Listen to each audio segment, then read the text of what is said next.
જામનગરમાં એક સોશિયલ મીડિયામાં એક વિડીયો જાહેર થયો હતો,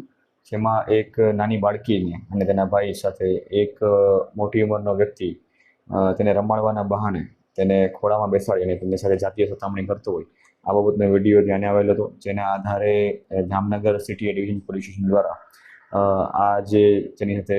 ભોગ બનનાર છે એ બાળકીના ફેમિલીનો કોન્ટેક્ટ કરવામાં આવેલો હતો અને તેમની સાથે તેમની પાસેથી આ બાબતના અનુલક્ષીને જે protection of children's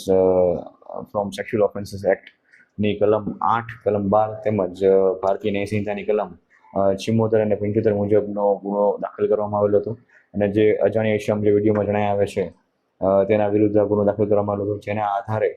city A division police સ્ટેશનના સર્વેલન્સ સ્ટાફના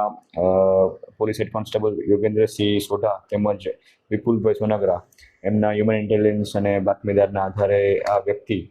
કે જે આરોપી છે એનું નામ છે પ્રકાશદાન ઈશ્વરદાન દેવકા ને હાપા માર્કેટિંગ યાર્ડ પાસેના પેટ્રોલ પંપ પાસેથી પકડી પાડવામાં આવેલો છે અને હાલ આ આરોપીને એરેસ્ટ કરી અને આગળની એની કાર્યવાહી હાલ ચાલુ છે અને એના વિરુદ્ધ અગાઉ કોઈ ગુના આ બાબતના છે કે કેમ તેમજ કેવા કારણોસર આ પ્રકારનો ગુનો કૃત્ય કરેલું છે અને તેનો બાકીનું બેકગ્રાઉન્ડ શું છે એ